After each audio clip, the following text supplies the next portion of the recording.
আসসালামু আলাইকুম রহমতুল্লাহ। আশা করি সবাই ভালো আছেন। আমি আল্লাহর অশেষ রহমতে ভালো আছি। আজকের বিষয় হলো সাধারণ জ্ঞান। বাংলাদেশে কতটি বিভাগ, উপজেলা, জেলা, থানা, সিটি কর্পোরেশন, পৌরসভা, ইউনিয়ন ও গ্রাম আছে? বাংলাদেশের বিভাগ কয়টি? উত্তর: বাংলাদেশের 8টি বিভাগ।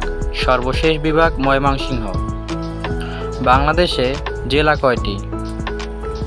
উত্তর: বাংলাদেশের 64টি জেলা। সর্বশেষ ফেনী জেলা 7ই নভেম্বর 1984 সালে প্রতিষ্ঠা করা হয়। বাংলাদেশে উপজেলা কয়টি? উত্তর: বাংলাদেশে উপজেলা 495টি। সর্বশেষ গঠিত উপজেলাগুলো হলো মাদারীপুরের ডাসার উপজেলা, কক্সবাজারের ঈদগাঁও উপজেলা ও সুনামগঞ্জের মধ্যনগর উপজেলা। বাংলাদেশে থানা কয়টি? উত্তর: বাংলাদেশে থানা 652টি। সর্বশেষ থানা হলো কক্সবাজার জেলার ঈদগাঁও থানা। বাংলাদেশে সিটি কর্পোরেশন কয়টি? উত্তর: 12টি। সর্বশেষ সিটি কর্পোরেশন হলো ময়মনসিংহ।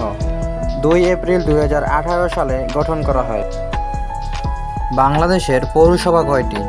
উত্তর: বাংলাদেশের মোট পৌরসভা হলো 331টি। শ্যামনগর পৌরসভা বাংলাদেশের সর্বশেষ স্বীকৃতিপ্রাপ্ত পৌরসভা। 31তম পৌরসভা। সাতক্ষীরা জেলার কলারোয়া উপজেলার অন্তর্গত। বাংলাদেশের ইউনিয়ন কয়টি? উত্তর: বাংলাদেশের সর্বমোট ইউনিয়ন 4578টি। বাংলাদেশের গ্রাম কয়টি? উত্তর: 86,191টি। প্রত্যেকটি গ্রামে গড়ে 232টি পরিবার বাস করে।